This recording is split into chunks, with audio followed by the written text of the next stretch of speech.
"I thought you said we had a backup system in Dallas," the junior engineer whispered to Rebecca. She blinked, then muttered, "We do." "No, ma'am," he said, tapping the blinking red dashboard.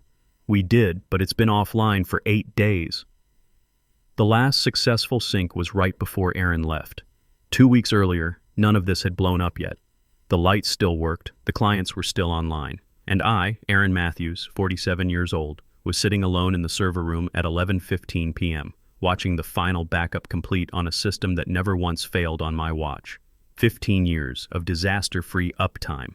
15 years of patched holes nobody saw, of sleeping under my desk during the 2018 ransomware attack, waking up to a Slack message that just said thanks.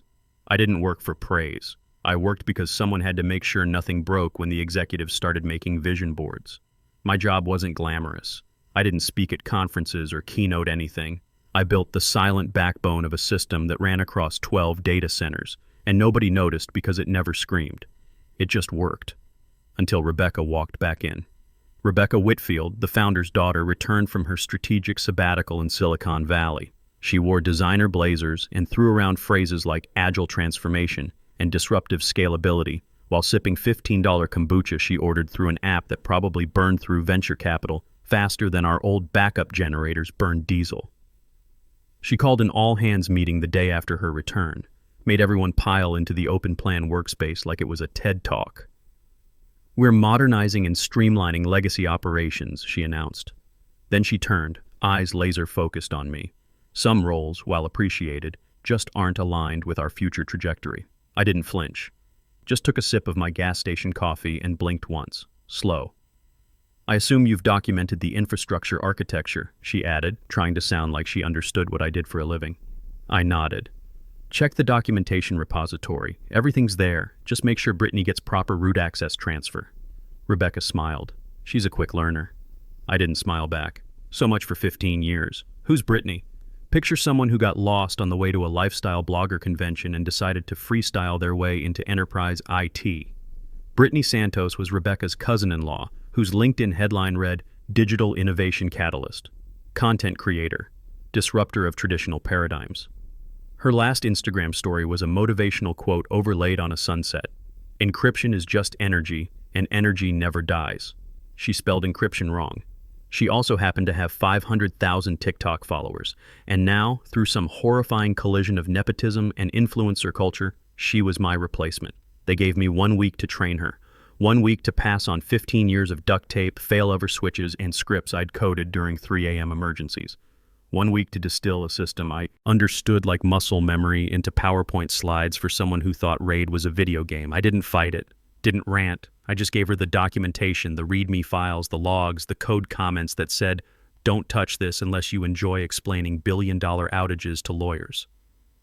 Before I left, I wrote one final note on the whiteboard. If the power goes out, it's not the flashlight you're missing. It's the blueprint you threw away. Then I walked out. No drama, no exit interview, just a calm nod to the receptionist, my badge placed neatly in the tray, and a final glance at the overhead monitor that still read System Status, Stable. They didn't know it yet, but what I took with me wasn't revenge. It was gravity, the quiet pull that kept their whole operation from crashing down. And when I stopped holding everything together, well, you'll see. Brittany showed up on day one wearing a bomber jacket that looked like it was borrowed from a music festival and announced, "Okay, let's optimize some data workflows." Yeah, workflows. I didn't blink. Just handed her a 3-inch binder labeled DR Protocols, master copy. She didn't open it. She took a selfie with it instead. Rebecca hovered nearby like a proud parent at a school science fair, beaming. Brittany has this natural instinct for systems thinking. This about someone who'd asked me earlier if redundant servers were like backup vibes. I didn't argue, didn't fight. I just opened the terminal one last time, ran a final snapshot, and slid the access credentials across the desk like I was handing over the keys to a house I'd never see again. "Everything's in the documentation," I said, dry as old toast. Brittany winked. "I like to learn by doing. I suggest you start praying," I muttered under my breath. Over the next few days, the knowledge transfer played out like a badly written sitcom. Brittany trying to rename critical backup processes mid-operation. me quietly closing her terminal before she corrupted the entire failover chain. Brittany asking if the cron jobs were like automated productivity hacks. Me nodding and walking away. Every time she said I got this, I made another note in the binder that started with, under no circumstances should she access the mirror servers again. She wanted to replace our logging system with something more intuitive called CloudBeam Pro. I asked if CloudBeam supported encrypted audit trails for government compliance. She said, "What's that mean?" Rebecca patted her on the back. "Don't worry, Aaron's just old school." So I left it all. Left the little time bomb Brittany created when she modified the incremental sync script to run at 2 a.m. UTC without checking node latency. Left the misconfiguration she made on the Dallas endpoint that introduced a 7% packet loss risk. Left the broken webhook from the Phoenix cluster that was silently failing to report critical errors. Left all of it, because here's the thing, I didn't sabotage anything, I just stopped catching their mistakes. See, when you're the foundation of a system for 15 years, people forget it's your hands keeping every piece from falling apart. They think the infrastructure just stands on its own. So the moment you stop propping it up, gravity becomes very personal. By Thursday of my final week, legal sent a form email asking if I'd completed the offboarding checklist. I replied with a single screenshot. Every box ticked, every credential transferred, every protocol documented. It was all there, just not interpreted, not translated, not idiot-proofed, because I was done saving people from themselves. Friday morning, Brittany deleted a root shell script, thinking it was deprecated legacy code. 3 test environments went offline for 12 minutes. She blamed the interns. Rebecca agreed. Me? I was sitting on my back porch, watching my dog chase squirrels, when I got a text from Lucas, the only senior engineer left who still had any sense. "They're already breaking things. Not your fault. Just thought you should know." I didn't reply, just smiled. There's something satisfying about absence. People mistake your silence for weakness until they realize the only thing standing between them and disaster was you. And now I was gone. The influencer was officially in charge, and the cracks were already starting to show. My last shift started like any other. 6 a.m., fluorescent lights humming overhead, lukewarm vending machine coffee in a chipped mug that said, "Control plus Z, my life." I sat down at my workstation, cracked my knuckles like a pianist before a recital, and opened the terminal. No fanfare, no speeches, just the quiet rhythm of someone locking down a system like a soldier checking equipment before deployment. I ran a full backup sweep. Not the basic scheduled kind that Brittany was convinced could run on autopilot like some Roomba for servers. No, this was the deep clean, the real backup, the one that flushed system memory, mirrored the critical databases, reindexed the archive tables, validated every node against our internal checksum registry, and encrypted everything under a vault system I'd built during a 48-hour crisis back in 2019. I created a cold archive in deep storage, manual trigger only, the kind of thing nobody notices until worst-case scenarios unfold. I even ran a test deployment to verify it worked. Perfect. Still humming like a Swiss watch. Then I created a new README file in the root directory. No fanfare, just 8 lines of plain text, no emojis, no exclamation points. If you're reading this, you skipped the documentation. Good luck. Here are the modules most likely to fail first. 3 warnings. Do not trigger failover without validating sync loop integrity. Do not alter vault endpoints without regenerating auth keys. Do not delete the script labeled Legacy Heartbeat Monitor. It is not deprecated. I didn't leave that node out of spite. I left it because I knew what was coming. Not if, but when. I couldn't stop them from being reckless, but I could at least warn them. Sort of like yelling iceberg at a cruise ship full of people taking selfies.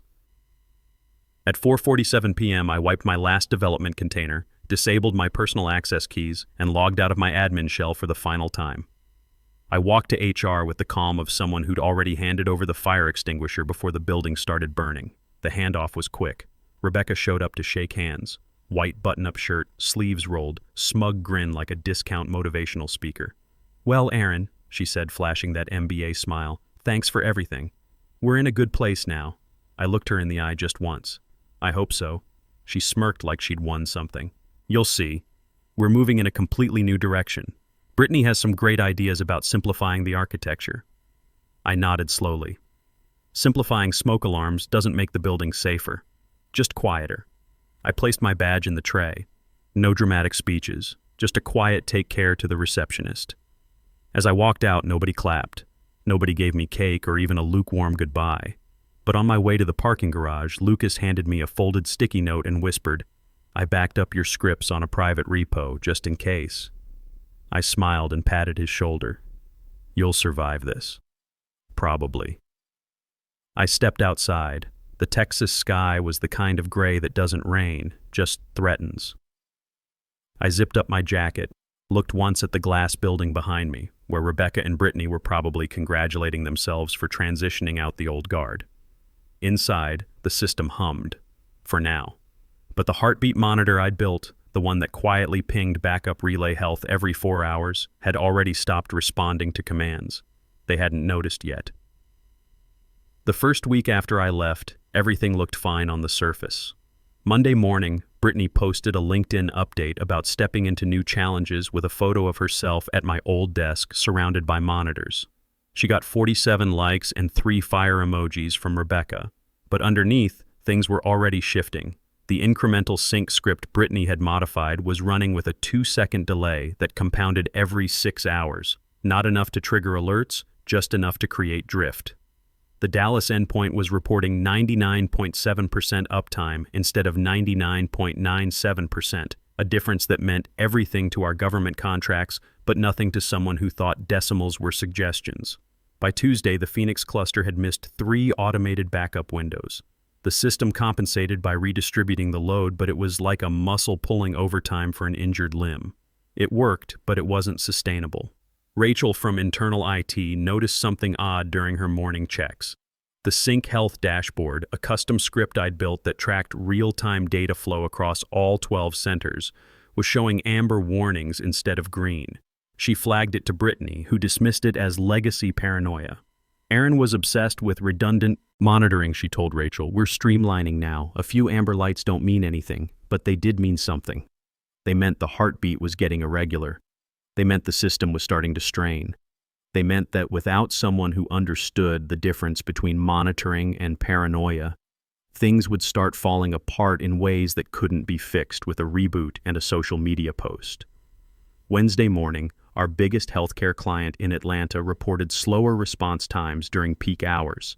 Not enough to breach contract, just enough to notice. Their IT department sent a routine inquiry asking if we'd made any infrastructure adjustments recently. Brittany forwarded the email to Rebecca with a note. Probably just network congestion. I'll optimize our CDN settings this afternoon. She didn't know what CDN settings were. She just Googled how to fix slow server response and clicked the first link. Thursday, the optimization made things worse. By the second week, what started as amber warnings had turned into a symphony of system strain. The Dallas node was running hot, compensating for Phoenix's missed backup cycles. The Atlanta client's complaints had escalated from slower response times to unacceptable service degradation. And Brittany was posting Instagram stories about crushing it in tech while the infrastructure I'd built for 15 years quietly bled out. Monday morning brought the first real crisis. At 9:27 a.m., our top-tier financial client in New York called. Not an email, not a ticket, a phone call. The kind that meant someone was about to lose their job. Their lead engineer didn't waste words. We just lost 4 hours of transactional data during peak trading operations. Your system rolled back to a corrupted cache state. What the hell is happening over there? The words hit like a sledgehammer. Rebecca, in the middle of a culture alignment workshop, waved for the call to wait. Her face went white when she heard the details. Get Brittany, she hissed to her assistant. Brittany rolled in 20 minutes later, wearing mismatched sneakers and a hoodie that said future-proof or die, carrying a $12 smoothie. She'd been in the building's meditation room, centering her energy for optimal problem-solving. Rebecca dragged her into the glass-walled conference room. The whole office could see them through the transparent walls. Rebecca gesticulating wildly while Brittany stared at her laptop like it had personally betrayed her. New York is screaming, Rebecca said, her voice tight. They lost trading data, The rollback failed completely. Where's our backup system? Brittany blinked, tapping frantically at her cloud-beam dashboard. It should have auto-activated. That's what the documentation said. Fail-safes are built in. Rebecca slammed her palm on the table. It didn't activate. There's no backup. There's no sync. New York is threatening breach litigation. Where is the disaster recovery, Brittany? The dashboard showed nothing. Blank screens. Where monitoring data should have been. The sync pathway I'd built was still there in the background, but the vault was dark. Authentication tokens had expired 6 days ago. The mirror node was offline, unchecked, unlogged, forgotten. Brittany's voice cracked. I thought everything was automated. Rebecca leaned in, eyes bloodshot from too much caffeine and too little sleep. It wasn't. Silence. Just the hum of the $3,000 air purifier in the corner and the sound of a company's reputation cracking. Across the office, phones started lighting up. Customer success teams scrambled like medics in a disaster zone. Slack channels turned into digital autopsies, engineers throwing around words like catastrophic, irreversible, escalate to federal compliance. One intern actually fainted when he saw the error logs. The New York rollback wasn't just a glitch. It exposed that none of our backup systems had been tested since I left. The failover activation required manual triggers, timed authorization sequences verified through 2-stage credentials that I'd never fully documented because I was supposed to train Brittany properly on them. She'd waved off those training sessions. Too complicated, she'd said. We'll streamline it later. Later was now, and it was a disaster. In New York, transaction processing had stalled completely. User access was locked. Millions in client-side trading activity had vanished into a digital black hole, and every minute of downtime was costing them money they'd eventually demand from us. The worst part? The failover trigger still existed. The vault could still be restored. But the activation chain had been severed. And that chain wasn't just digital code. It was institutional knowledge, experience, judgment calls based on 15 years of watching systems breathe. It was me, and I was gone. Brittany tried messaging me on Slack, got the gray user not found bubble. She emailed my old company address. Auto reply. No longer with TechGuard Solutions. For urgent technical issues, please contact current IT management. She looked up at Rebecca with panic blooming in her eyes. I think we need him back. Rebecca's jaw clenched so hard I could probably hear it from my brother's ranch. We replaced him. This is just a learning curve, Brittany whispered. No. We didn't replace him. We just removed him. That's when Wesley Whitfield walked in, Rebecca's father, the company founder, the man who'd built TechGuard from a 3-person startup into a government contractor with 300 employees. He was supposed to be semi-retired playing golf and collecting board fees. But when your daughter's modernization starts costing millions in potential lawsuits, retirement gets postponed. Wesley didn't say hello, just stood in the doorway of the conference room looking at the red flashing monitors like a doctor reading x-rays of a terminal patient. Pull the logs, he said quietly. All of them. I want to see everything that's happened since Aaron left. Rebecca tried to control the narrative. Dad, listen. This was a legacy system vulnerability. Aaron's architecture had blind spots. We've been upgrading everything. This isn't on us. Wesley looked at her like she'd just claimed gravity was optional. Show me the documentation. Show me the handoff protocols. Show me exactly what went wrong. The head of legal, who'd been silent in the corner taking notes for the inevitable lawsuit defense, cleared her throat. Sir, the audit trail shows Aaron's departure was compliant with all protocols. Final backup completed day of departure. Vault credentials transferred per policy. All system logs archived properly. Follow-up compliance requests from our team went unanswered by management. She slid a printed email across the table, the one Rebecca had marked as read and archived without responding to, the one asking about vault rotation that never happened. Wesley read it twice. His voice was quiet when he spoke. Did you rotate the authentication keys? Silence. Did you validate the failover chain? More silence. Did you test any of the backup systems after Aaron left? Brittany finally spoke, her voice barely above a whisper. We thought Cloudbeam handled all that automatically. Wesley closed his eyes for a long moment. When he opened them, his expression was the kind that ends careers. You replaced the core failover protocol with a third-party app that requires manual configuration.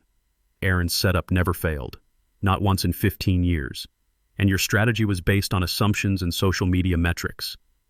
He stood up slowly. Legal, draft a crisis response plan, include provisions for bringing in external consultants.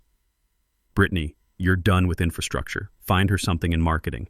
Rebecca, he paused at the door. You removed the spine of this operation. Now fix it. The room went dead silent. Through the glass walls, the entire office watched the Whitfield family implode in real time. Meanwhile, 200 miles away, I was splitting firewood at my brother's place, my phone face down on the kitchen counter. I hadn't checked email or Slack in 3 days. Didn't need to, because I knew this part of the story. This was where the chickens came home to roost, where 15 years of institutional knowledge couldn't be replaced by a marketing degree and good intentions. The wood split clean with each swing of the axe, satisfying, precise, like good code, like revenge. The call came on a Thursday morning while I was drinking coffee on the porch, watching my brother's cattle graze in the distance. 3 weeks since I'd walked out of TechGuard Solutions. 3 weeks of sleeping until I wanted to wake up, of reading actual books instead of error logs, of remembering what silence sounded like without the constant hum of server fans. Unknown number, Austin area code. I almost didn't answer, but curiosity got the better of me. Aaron Matthews. Aaron, this is Wesley Whitfield. I set down my coffee. The founder himself. This was going to be interesting. Mr. Whitfield, how can I help you? There was a long pause. When he spoke again, his voice carried the weight of a man who'd just watched his legacy nearly crumble. I think you know why I'm calling. We need to talk. About what?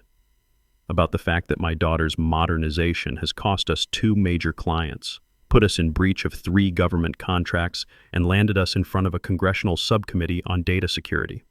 About the fact that everything you built worked perfectly until we decided we didn't need you anymore. I didn't say anything. Sometimes silence is the most powerful response. Aaron, I'm not calling to grovel. I'm calling because I've spent the last week with our lawyers, our insurance company, and a team of forensic auditors. You know what they found? Every single failure traces back to decisions made after your departure. Every single system you documented worked exactly as designed. The problem wasn't your architecture, it was our arrogance. Through the phone, I could hear the sound of papers shuffling, official papers probably, the kind that cost companies millions. The New York client isn't just threatening to sue us. They're demanding $50 million in damages and telling everyone in the financial sector that TechGuard can't be trusted with critical data. The healthcare client in Atlanta has already terminated their contract. The government is conducting a full security audit of our clearance status. He paused. We're hemorrhaging clients, Aaron. And it's not because your systems failed, it's because we removed the only person who understood how to keep them running. I took a sip of coffee, let him continue. My daughter built a house of cards on top of your foundation and called it innovation. My niece-in-law treated enterprise infrastructure like a social media platform, and I let it happen because I thought new blood meant better ideas. Mr. Whitfield, I said finally, I appreciate the call, but I'm not interested in consulting work right now. I'm enjoying retirement. I'm not offering consulting work, Aaron. I'm offering you Rebecca's job. That got my attention. Come again? Chief Technology Officer, full operational authority over infrastructure, your own team, your own budget, and a guarantee that nobody, including my daughter, overrides your technical decisions. Ever. I stood up, walked to the porch railing. A red-tailed hawk circled overhead, hunting for something it couldn't see yet. What happened to Rebecca? She's taking an extended leave to explore new opportunities in strategic consulting. Brittany is no longer with the company, and I've personally apologized to every client we've lost, with your documentation as proof that their data was properly protected until we made the decision to simplify things. What about the existing team? Lucas is interim head of operations. Rachel's been promoted to senior systems analyst. The people who tried to warn us about the problems are getting rewarded. The people who caused the problems are gone. I smiled. Lucas deserved that promotion. Rachel, too. They'd stuck to proper protocols while everyone else was chasing trends. And the infrastructure? That's where you come in. The cold archive system you built before you left? It saved us from complete disaster. When everything else failed, your backup protocols worked perfectly. We've been running on your last snapshot for a week while trying to rebuild what Brittany broke. Of course they were. I'd built that system to be bulletproof, even from well-intentioned incompetence. The board met yesterday, Wesley continued. Unanimous decision. We want you back, with full authority to rebuild things the right way. No interference, no modernization unless you approve it, no replacing proven systems with trendy alternatives. What's the offer? $220,000 base salary, 20% performance bonus, full benefits, 4 weeks paid vacation, and a formal apology from the board for the way you were treated. I almost laughed. They'd fired me to save $180,000 a year and ended up costing themselves millions. Now they wanted to pay me more than I'd ever made to fix what they'd broken. I'll need that apology in writing. And I want a 3-year contract with a termination clause that requires board approval, not just executive decision-making. Done. And I choose my own team. No family members, no influencers, no digital natives who think experience is optional. Absolutely. I looked out at the peaceful Texas landscape, thought about going back to that glass building, those humming servers, those 3 a.m. emergencies. Part of me wanted to stay right here, chopping wood and reading books and pretending I'd never heard of failover protocols. But another part of me, the part that had spent 15 years building something solid and reliable, wanted to go back and do it right. To build systems that worked not because they were trendy, but because they were engineered by people who understood the difference between innovation and disaster. When do you need an answer? Aaron, I'll be honest, we need an answer today. The government audit is next week. If we can't demonstrate that we have qualified leadership in place, we'll lose our security clearances. Without those, we lose 60% of our revenue. I finished my coffee, watched that hawk finally dive for something in the tall grass. Successful hunt. Mr. Whitfield, I'll take the job on one condition. Name it. When I walk back into that building, everyone knows exactly why I'm there. No face-saving stories about bringing Aaron back as part of our strategic evolution. Full transparency. We screwed up. Aaron was right, and we're lucky he's willing to fix what we broke. Agreed. When can you start? I smiled, thinking about Rebecca and Brittany, probably updating their LinkedIn profiles right now, spinning their failures into learning opportunities and growth experiences. Monday morning, 6 a.m. And Wesley? Yes? This time, when I build something, nobody touches it without my approval. Not your daughter, not your relatives, not the next trend-chasing MBA who thinks they can optimize 15 years of experience with a PowerPoint presentation. You have my word. I hung up and finished my coffee. Vindication tasted better than I'd imagined, not bitter like revenge, but clean like good whiskey, professional, earned. Monday morning, I'd walk back into TechGuard Solutions as the highest-paid employee in the company, with more authority than I'd ever had before, and the satisfaction of knowing that competence had won over connections. Sometimes the best revenge isn't burning bridges. It's watching people discover they can't cross the river without them, then charging a premium to build new ones. The hawk flew away with something struggling in its talons. Successful hunt indeed.